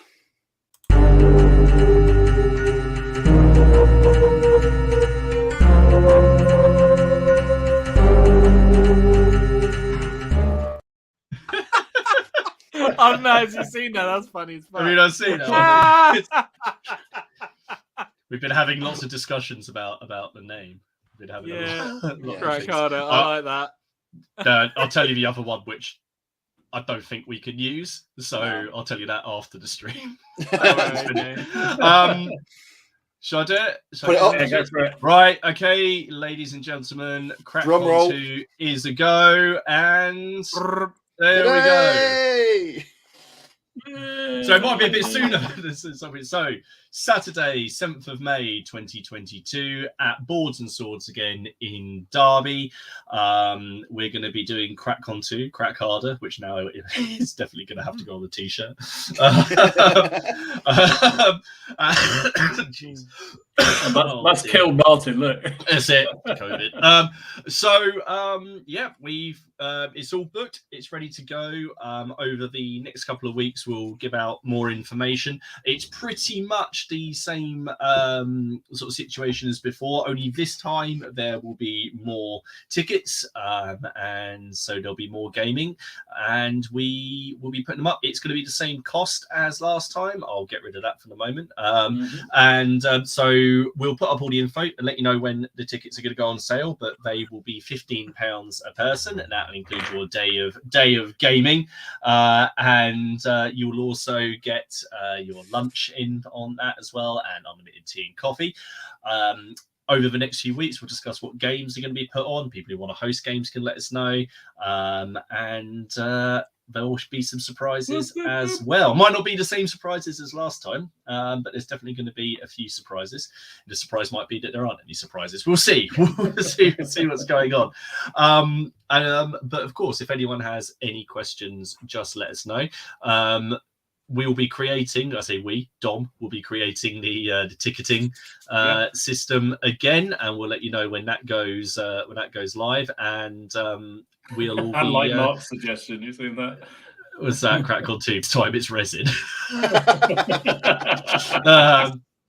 So yeah, we've got a few in there, and also I do believe Haley has created the spreadsheet. So, thank God for that. It might have a chance of happening now. Then it is already out, but yeah. So it's same place, Boards and Swords, and yeah, we're ready to go. And I mean, I was say one of the big games, the game I'll be doing, will be a very, very large Wars of the Roses game. Will be 4-on-4. Surprise will be Kenny in Pittsburgh. So we'll be the same place. And yeah, Boards and Swords. So having us back for some reason, bless them. So there will be more. So yeah, it's happening. So you asked. Here it is. It would never happen again, and it has. There's been about 30 comments. We should have the whole venue this time, innit? We've got the whole place. We've got the upstairs and the downstairs. It's not a closed shop though, so obviously the shop is still open. But we have upstairs and downstairs. With the current, I think there's going to be about 40 tickets that will go on to sale. But if something changes, then that'll increase. And we're going to obviously send Ken out on the scrounge again. But we've got a few things that we want to put together, haven't we? Which we will hopefully release over time. But if people want to host games or have suggestions or anything like that, then please pop them in the Facebook group, the link to which is down below. As we release information, we'll put announcements up and pin those. Should be all right. Miller said he's just looked at the hotel price. I just looked at a travel, which is exactly the same as what I paid last time. Yeah, exactly. Exactly the same. 20, I've got the 24 quid and 27 quid. Yeah, exactly. Where did you? How much did you? Where did it? I don't know. He's gone for a special room. Maybe he doesn't take the save. Burgers. Maybe he doesn't do the saver rate. He's the flexible kind. Is he? Miller, what's the option of cancelling? It's Derby, not Mayfair. Just recheck. Similar. I mean, you'd be hard pressed to spot the difference. Drew says we should probably slag it off. Dude, my friends from Derby, they slag it off more than, mind you, they live there. But no, it's going to be good. And yeah, we're hoping that as many of you as possible can join us. Yes, let's hope so. So yeah, we're doing it again. And even if it's just us four, we're still going. We'll have a laugh, whatever happens. We might have a bit of expensive laugh, but we'll enjoy it. Yes. And my participation. Oh, we've lost him. Game may have a slightly root vegetable. He'll be back in a minute, folks. That wasn't me editing it, honestly, as he talked about root vegetables. Oh no, I am back. I know. I said my game will have a slight root vegetable feel about it. So read into that what you will. Yes. Oh dear. I forgot I get to go to the train shop again.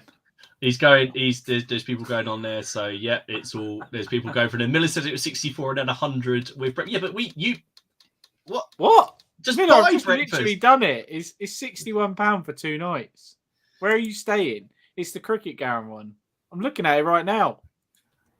He's including breakfast because he doesn't want to risk you getting it again. So it's 85. It's 85 quid with breakfast. Can I put a disclaimer out as well? Ken, if you knock on my door, that was Haley's fault. At a ridiculous time on Sunday morning, I won't be held responsible for my actions. That was Haley's fault. I guess you could fly into East Midlands. Daniel's asking where we fly into from the US. I don't know if they go to the States. I guess London would be US, wouldn't it? And then you'd have to come up. I don't know. You'd probably have to fly into London or Manchester maybe. It's a long way to go for a day. Oh no, technically it's a weekender. You probably fly to Manchester and then get from there, or you could fly to London and then fly up to Birmingham. To Birmingham, yeah. Oh yeah, Birmingham, yeah. Birmingham's not far, is it? Red Steph has just asked if I'll ask her. I'm sure she will be. Haley has made one request actually this time, which I was going to say, which is if there is a raffle this time, could she please have some help folding the raffle tickets because she folded 1,000 of them and got like repetitive strain injury.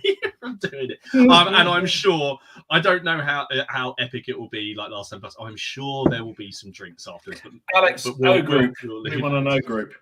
Yeah, Alex. If you're attending O group or chain of command, would be absolutely spot on, mate. It really would. That's it. Definitely. And don't. That's it. Oh, Jim, you can Yeah, right off. You can bug right off. Bloodshot, you've heard that Derby is the Las Vegas of villains. It is. So no. But that's it. So it was good fun last time. Obviously, if anyone's got any questions, then just pop them down below. And if there's a game you want to host, or you think that I want to show something off, then that's it. But equally, don't think you have to do that. If you just want to turn up and take part, then you can as well. I'll be looking. I already know what game I'm going to be running and what battle we're going to be doing. The hosting for the Wars of the Roses is not Towton, and it's going to be some good fun. So I'm going to be looking for 8. Well, maybe, hopefully 8, if 8 people come, Wars of the Roses players to duke it out. So, outstanding. Yes. There won't be any buyers in either. Oh no, because it'll be even, because Yorkist for you and Lancastrian for me. Biased decisions. Oh no, because I've got skin. The battle we're doing is probably going to be Barnet, so I've got skin on both sides because it's Warwick. Oh yeah. So I want both to win. Ken, it's the weekend of the 7th of May, mate. Yes, 7th of May. I'll put something up on Facebook. We've already got 5 saying they're going. There you go. Jim's just booked his hotel. It's not even a joke. He's booked it. I only booked mine today. Blimey. I didn't even book mine yet. Why am I getting a price of 61 quid? I don't get this. Because they just know it's you. They just know it's you, so they're not even going to bother putting up the high price. They just think I'm not going to bargain with. They just think, oh, he's going to come and try and haggle with us. Oh, fuck, I'll forget. Why are you drinking, girls? What did I drink? Oh, the Prosecco. Prosecco, yeah. Oh, there's the late checkout. Steve, be on that. It was good, and I dare say, because we did discuss this, maybe in the evening there may be some like board games or tabletop role-playing games back at the Travel Lodge. I'm sure that can be arranged. Anyway, we will continue to put things out. Yes, that's very decent of you, Carla. Thank you. Yay! Cheers, Carla. Where do I go to organise a game then? Just come to us, dude. What we'll do is we'll put up a post, and there's basically a list of the number of tables there are. You just comment to effectively book a table and just tell us what you want to run, and then we just pop it all down. Yes, please. Yes, please, Ken. Yes, please. Yes. Ooh, yes, please. Yes. And we're gonna try and get we will. I'm not hosting a game this time. I'm just working my way all around these games because there's some brilliant games. We're gonna talk to some people who've been on the stream. We won't say who, but there's a couple of people who've been on. We're gonna see if they wish to partake. So and we'll try and be a bit more organised this time in terms of streaming from it or doing some kind of link from it, shall we? Yes. So for those who can't attend, we'll try and do something. A couple. Brilliant. Benjamin, it's the one at the cricket ground. The Derby cricket ground is the one you want. Did we have any other news that's worth talking about? There is. Every other news pales into insignificance compared to that. Anything else now, is there? Jesus. Right. Should we have a look at some awesome figures? I think so. Oh, stuff's happening. What's going on? Stop. Who's deleting things and moving the list? Oh, sorry. That was me. Moving. I just got really confused then. Right. What the? Why is there a train on the front of the? Why have you put a train up? I didn't put a train up. Well, it's blatantly not me, is it? Oh, we delete that. Not even me. There you go. It's gone. Oh, it hasn't gone. It's not gone. What is going on with StreamYard? What's going on with StreamYard? What the hell? Ah, there we go. Right. Okay. What are you doing? Can we get back to a semblance of normality now? Is everything? That's just so much excitement. There is. Right. Look at these. Look at them. Oh. I think they're called. Are they called high ducks? Polish high ducks from Andy. They're called awesome. They are very, very, very nice. Fantastic. That blue against that yellow is so nice. Beautiful. I thought, are they from let me get this right. Are they Polish Wars 1620? Is that where they're from? It's like the 30 Years' War, isn't it? Like the Polish Lithuanian stuff. I'm not looking at it. Up next, we've got some more stuff from Anthony, who's been banging out again. Yeah, he's on the French, isn't he? There we go. So I think they're the 88th Infantry. Is that? Yeah, it's second all battalion. It's all Greek to me. The second battalion's they've got a white flag. Fanion. Tell you what, he does not get through his naps, does Anthony? He really does. He really does. Definitely not something that can be ever said of me. No. Okay, we got more naps now with Drew and his battle. Froggies.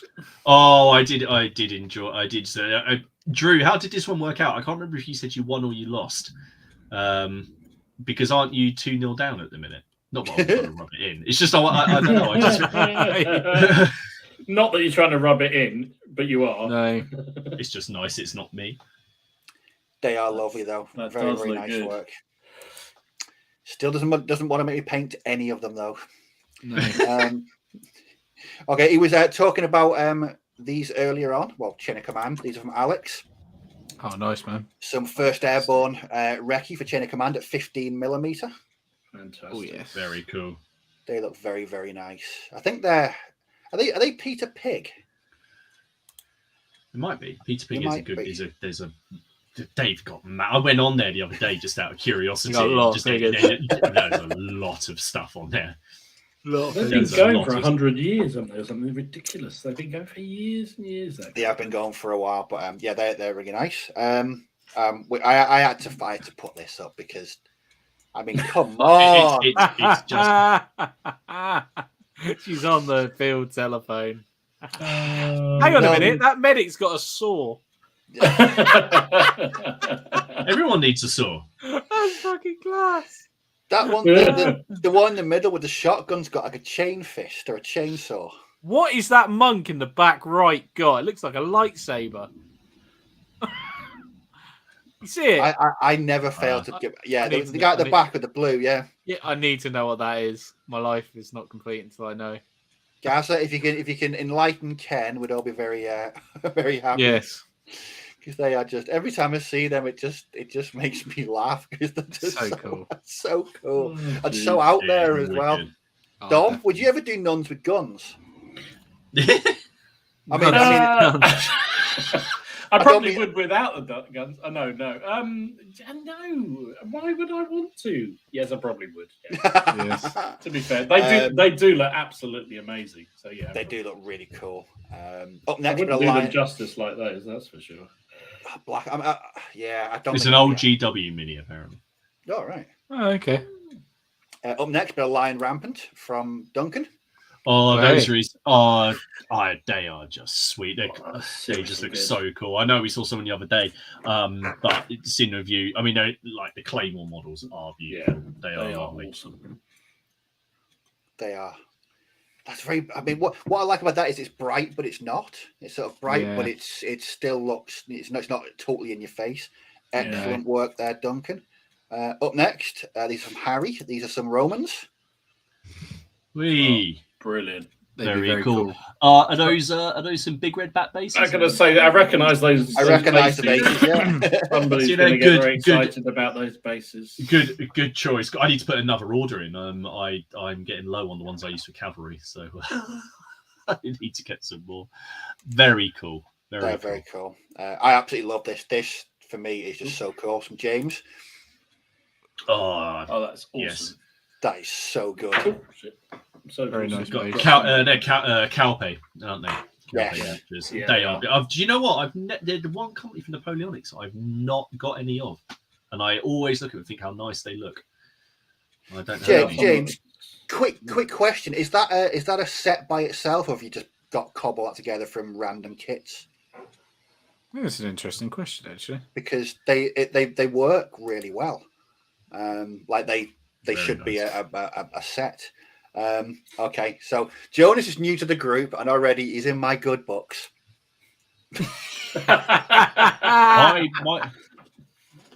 It's a carrot. It's a Carrot. carrot with a growth.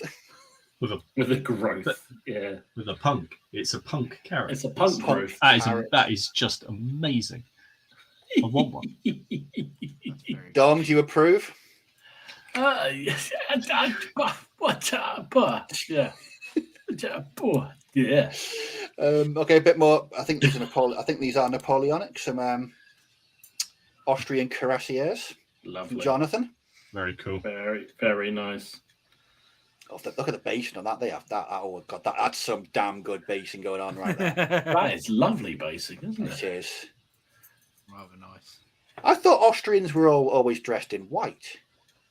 Not the cavalry. They've got black cuirassiers on, I think. Oh. That's what it is. They're white under tunics, but the armour is Do black. get some grey in there as well, some Landwehr units. Yeah. Bit of bolt action from Pat. Hey, look at that. Nicely done. Hands are free and a Sweet. couple of Hanemags. Yeah, but a Very Deutsch nice. colour there. I think he was saying that he didn't know whether to base them or not. I think we all know what the correct answer is here. No. Quiet, yes. you. I think yes, we know the answer. Someone asked actually earlier, Ken, do you base your trains? That's my bloody trains. Bloody wine. I just confirmed my travel lodge for 60. There we go. Cool. Exactly. What the fuck's going on with the prices? I don't know. Maybe they know he's from Essex, so they've heard the price. Sorry. No, that would be quite funny. Regional bias in your ticket buying. Well, I've just refreshed it and it's come up at 59 now. 59.88. 59.88. I don't get it. It's dropped like £2. It must be like a live system. Yeah, it's probably. I don't know. Someone's probably sat in the travellers going, "What the bloody hell's going on here?" It's probably that poor woman that had to take all those orders through to the kitchen. It's gonna hate us. She loved us because she's a cosplayer. She really enjoyed us. Or it was the chef, wasn't it? Yeah. Yeah. The chef that Shaco said 73 on the flexible rate. That lets you cancel. I'm just gonna, even if it gets cancelled, I'm just gonna go. Let's have a weekend in Derby. No kids, weekend in Derby. He's not giving that up. No. Up next is some hospitallers from Paul. They're Perry's, nice. I believe. Beautiful. Very cool. Very nice. They could be turnip. They really could be. I can't wait till we get Michael and Alan back on here, and then we're going to make Steve parade his stuff in front of them and just watch. So this is what Steve's done with your kits, guys. Do you like? Must be you, Miller. Must be you. It's the beard. There's a beard tax on it. It's a beard tax. That's it. Yeah. Right. Good timing, Steph. Oh, Yay! They are lovely. Absolutely lovely. Oh my lord, that is good. Do you know Welcome to the best scale ever. if I'd have even attempted them, Said I'd be in the corner of the room dribbling like a loon. They're just that's something else, isn't it? Really. They are beautiful. Oh yeah, man.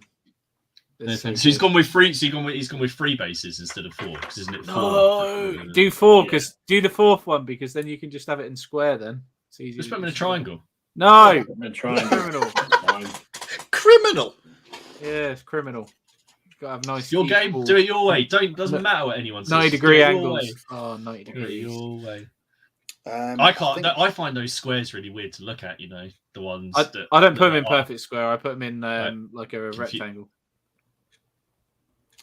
Given they're so cheap, couldn't you just make a specialist square? Just that's model true. it properly, and then just swap it over. That's a lot of extra figures to paint. Don't It's do epic lot of scale. You can figures. do it. Don't do it. And last one for the evening is a bit of Lord of the Rings. Hey, These are Legoland. Stuart's Mirkwood elves, which again, all Greek to me. I've not got a clue. Oh, they are very cool. They're very, very nice, Stuart. Very nice. Um, And there we go. So big thank you to everyone that yes, posts up their pictures on the Facebook group. It's always really difficult choosing because I just want to put everyone's pictures up, but we'd be here till like 3 o'clock in the morning. We would now, yeah. And I'm not prepared to do that. Sorry. No. There is one bit of gaming related news which I'd like to put up if I can, just because we were talking about where we came from. And Steve, you might remember these. I don't know if these are too young, like if Ken's too young for this. I'm sure he knows it. When you're young, did you have the game books? You know, like Steve Jackson. And, oh God, yes. Did you have the Lone Wolf ones? There was Joe Deva's. Joe Deva, yeah. Yeah, well, they are now re-releasing every single one in special edition, tweaked, hardback, all of them, all 40. And they're actually going to finish the series because I think there were 2. They never finished it.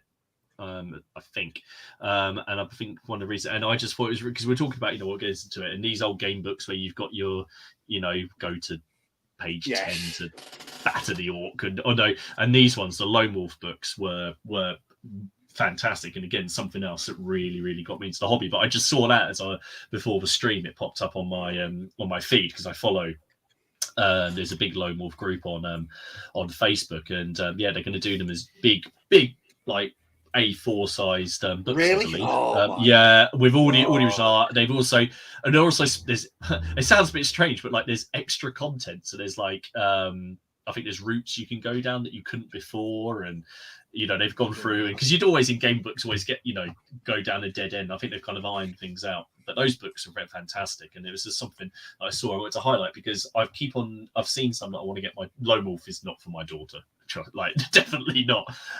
But there's like game books at the minute. There's whole new ones which I've seen for kids, and then I happened to see that. I was like, yes, I will definitely be getting those because they do it with them. There was the other series that he did as well. It was Highway Warrior. Post-apocalyptic. I think they only did 3 of those. They were really good as well. Happy days. Yep, good old gaming days. Andy. I think my kitchen's just flooded. It's really. I can hear Laura shouting and swearing. 2 secs. Amazing. Who? I see that. Because I see we've got there's some pictures that Oathmark have shared. Yeah, not Oathmark. Oathsworn. Oh yes. Oh yes, I put them up there. Yes. I think they should definitely get shared because they are sweet. Hang on, we'd have to do this first. Okay. It's not weird. You've normalised. Actually, it's not weird shit. Actually, it's actually very good. I've lost the pictures now. There we go. Oh wow! That is an otter. That's an otter. That's a very cool otter. It's a very cool otter. That's a hedgehog. Why does that hedgehog look French? Apparently, it's a hedgehog, but it is a hedgehog. I'm not sure. He's got a beret. But yeah, he's a gangman hedgehog. Like a highwayman or something. And that's a rabbit. Or is it a spy rabbit? Who knows? Or a magic rabbit? I don't know. But yeah, those are 3 new that they're working on. Excellent. We all love a badger, don't we? Amazing. We all love a badger. Everyone loves it. Everyone. I kind of feel like we gave the news a bit of a disservice because we were so excited. So I'm just. We did. There were a few others. There were some things coming. But that was the thing from Dystopian Wars. Has anyone seen the film Pacific Rim? Yes. Yeah. We got the giant robots in the water. Yes. Well, Dystopian Wars is a naval game, so now they've added steampunky robots that are in the water to smash little ships. Okay. Yeah. So there you go. There's some of that. What else did I see? Oh, that was the only thing I saw. There's a couple of new Easterlings out for Lord of the Rings, some new Easterling commanders, which I've seen. I think people would be excited. They look plasticky. About. I don't think they are. I think they're going to be the. Resin? I can't remember if it'll be for. Yeah, probably. Oh, there's someone asked about Blood Bowl the other day. There's some kind of big Yeti on the way. Hey, look at that. You can turn that up, Steve. Oh, I really could. I don't think you'd need to do much to it. I wouldn't need to do much to that at all. Yeah. Marty, did you see how big the new Avatar is? Yes, pretty big, isn't it? It's freaking huge. what I really liked about that though was you know, I know we give, I mean, GW do get a lot of flack, and there are definitely some questionable business practices that go on, but the way they responded to that I really did like, because they obviously did the silhouette release of the Avatar Arcade, and then, you know, someone released, you know, took some photos, and that they got released into the wild, and rather than just try and shut it down, which I think is what everyone thought GW do, they just made like a big joke of it and a laugh of it, and then just put out a studio shot straight away and didn't bother. So I was like, far better way of dealing with it, wasn't it? Exactly. Really far better way. Good for them. Maybe they're learning a bit. I remember did also, Steve. Sorry. Carry on, Steve. I was just going to say about the Avatar. When I used to play original 40k Rogue Trader, I once played it. I was involved in a game where the Avatar killed the other army by itself on its own. This one's got like different. This one's got like you got like the traditional head. You've got some kind of strange head, and then there's like a 80s hair metal head, which it looks like something out of a Bon Jovi video. Love it. I did see this. If anybody's into their ACW, which I know they are, this is a new book that is about to be published, I believe, and it looked kind of interesting.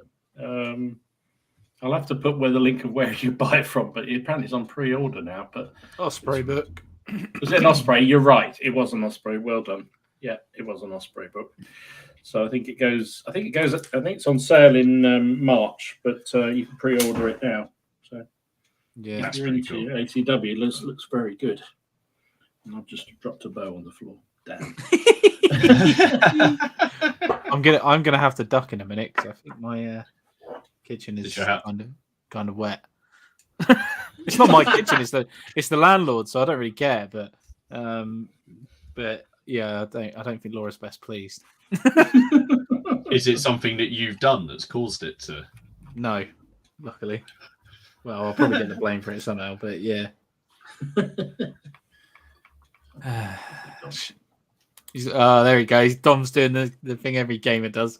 Look for the little small plastic thing that drops on the floor. It's metal. It's metal. Do you know what's always bad? Because I see it, mine bounce back into things, and then I spend ages. Oh looking yeah, through you find boxes it for it. in the weirdest places they go to, aren't they? The other day, I was literally crawling around on my hands and knees using a torch on my phone.